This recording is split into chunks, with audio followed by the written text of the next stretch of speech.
All right, so here are some of my goals for 2026 as an 8-figure earner in the real estate space.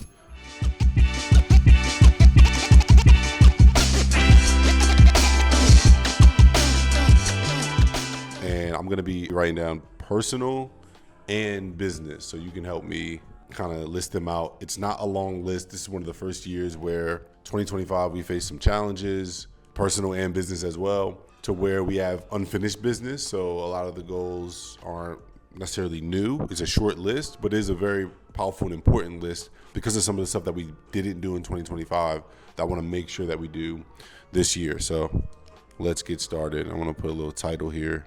2026 goals.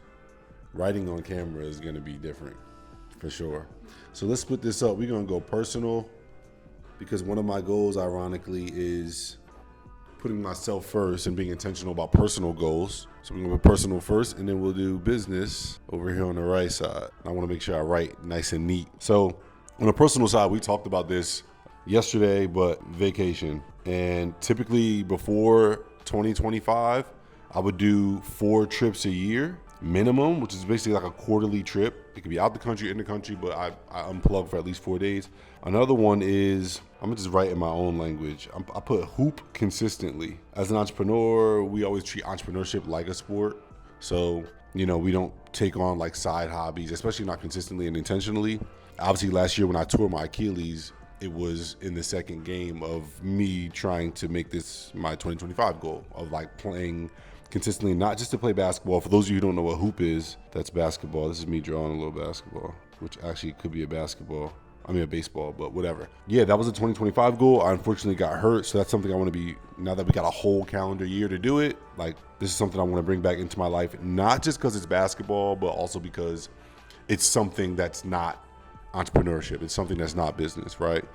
Personal goals. I mean, everybody always says working out consistently.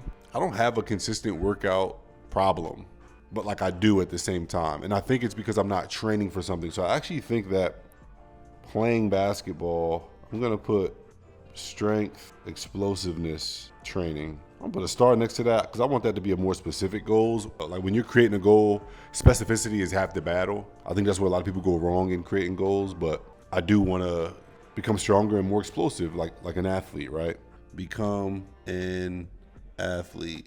Oh my God, this note gonna be sloppy. This is not good for camera. Become an athlete. I should put again, but whatever.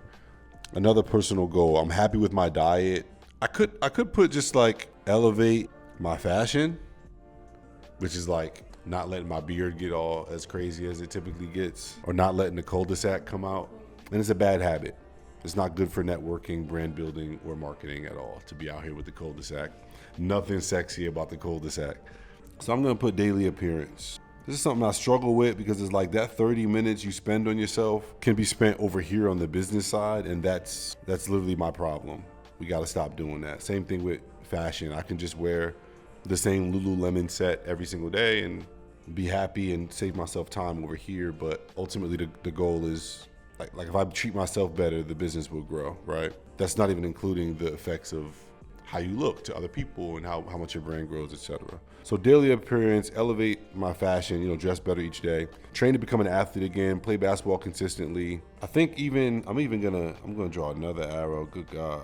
Under the become an athlete, I wanna try out a new sport that I've never tried. I tried it a little bit, but I never like really got into that I can feel myself having a passion about. And that's boxing. I want to start boxing. Like dead serious though, not like a Tai Bo class. I'm talking about like I really want to join a boxing gym and make that something I do along with basketball that is only going to fuel the strength and explosiveness training. Now I want to get stronger. I want to get more explosive to become a better fighter or a better hooper, not just to keep a mid 35, almost 36-year-old physique. So that those are going to play into each other. I want to golf once a month, 12 times, 1 per month. I want to become debt free. And I'm not spending a lot of time on these because they're kind of self-explanatory, but I want to pay off every single debt I have. Cards, credit cards, student loans, pay my car off. Like I want to go completely debt free. I've never been completely debt free just because we've been focusing on revenue, making more money, but I want to be completely debt free. And then I think From there is when we start to segue. I'm going to put this one under both. Obviously, you guys know I do real estate for a living. So buying an investment property is not like a big deal necessarily. We do that all the time, but we typically do so strategically, like with strategic partnerships or raising private capital. I want to start to be intentional about growing my own portfolio through revenue that we create from our acquisition systems, our marketing agency, our coaching business. So I'm gonna put this in the middle. I'm going to put restart because we liquidated a lot of our properties. Restart our portfolio. All right, restart real estate portfolio. And I'm even going to expound on that a little bit. We're going to go 2 to 4 unit properties. Again, specificity in B markets. All right, and this is basically just me taking the revenue that I make, my earned income, and start to invest more into real estate super duper passively, like turnkey. We ain't gotta do nothing but collect rent, no renovation projects, etc., which you guys know that's kind of what my business is about. So that's a perfect segue sort of into business goals. This one's gonna be super short because we have this sort of dialed in, but it's important to mention on the 2026 side. Number one, let's go numbers first. We gotta go consistent 100K months. We've gotten close. We've gotten a couple of 50K months in a row, but we keep floating between $35,000 and $50,000 a month. Just like nothing to scoff at, but I want to consistently make $100,000 a month in our business. I could be specific here, but I'm just going to say I'm going to leave it at that, $100,000 a month. I want to scale OPM business back to one deal per month. So at one point we were doing a deal a month before the market got all wonky with interest rate hikes, etc. I think this year is the year that we have a hold on higher interest rates, a different market. I think we can scale back up to doing one deal a month pretty easily. So that's a goal of mine on the business side. And I want complete autopilot. And this is going to mean hiring. I've done a great job in 2025. Like, we lost money, we had struggles, but what it gave me was a lot of time. This is a clock, because I figured while I talk, I can at least illustrate what I'm saying. This is a clock, guys. Anyway, it gave me a lot of time, and with that time, we were able to create a ton of SOPs and processes where my company is like very much on autopilot, but it's like 4 people wearing 12 hats. So ideally, we would want to get it to 12 people wearing 12 hats, me being the 13th person and really just not being involved in the business at all, to where this $100,000 a month is just printing money. That's when my business will really reach peak value and I can truly call myself an entrepreneur as opposed to, I can truly call myself a business owner as opposed to just an entrepreneur, right? That's where you exit hustle world. I want to host FIRE, and that's not an acronym, I really mean like FIRE events. I think one thing that's missing from my life, personal and business, is connecting with people. I want to look at that. Yeah.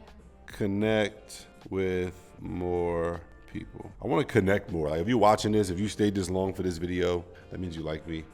And let's connect. I want to connect with more people because that's truly where the power is. I want to not connect with more people, but also elevate my circle, which kind of means get better friends. No shade to my current friends, but I just want to elevate to where when I'm in rooms, I almost feel insecure with how much talented the people in those rooms are than me at something.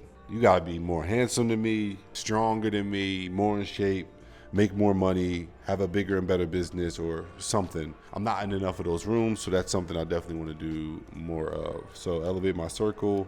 But again, back to the events. I think this can be achieved by hosting FIRE events and providing more value to people in person. I think we get so caught up in social media, videos like this, that we try to provide value and give people a feel for you when it's just not a feel, it's just a video. So I think if I can in person give people more of a feel of what we provide as a company and who I am as a person, I think we can affect the world in the way that we imagine. I can only speak for myself in the way that I imagine. So I want to host FIRE events, man, like really sexy events, dope restaurants.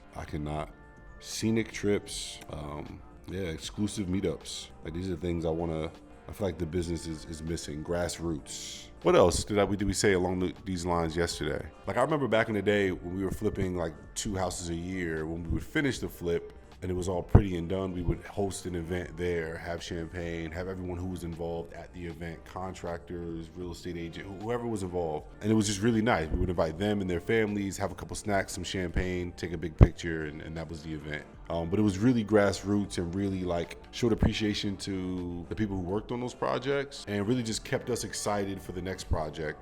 I think we lost that feel at one point once we scaled to like a deal a month across 4 different states. It was like, it wasn't impossible to host these events, but we just weren't intentional, and we lost like this cool factor that came with our business and working with us. So that's something I want to be intentional about as well. So what's on this sheet here is everything that was like sort of knee-jerk reaction from just reflecting on 2025 yesterday and reflecting on or looking forward to what 2026 is going to be. I hope you guys not enjoy the list, but I hope this maybe inspired you. Let me know what you guys think about this list, or what you have in store for your 2026 goals, or if there's anywhere here that we can collaborate. Anybody who's looking to play ball more consistently, local to Tampa and St. Pete, let's do it. Anybody wants to be a workout buddy, let's do it. Anybody, couples, whoever that want to travel, I'm looking to take more vacations. So let's align on any of these personal or business goals, right? Anyone who's looking to collaborate on deals, anybody who's looking to have high-level conversations about how to scale a business, or know of any good masterminds that you recommend that I join to get to this $100,000 a month. Anyone looking to collaborate on an event, right? Any value you're looking to provide, I'm looking to reciprocate the same value. So with that said, let's just collaborate, and I look forward to working with you guys, meeting with all you guys in 2026. Let's have an amazing year. Happy New Year, and I'll see you guys in the next video. Peace.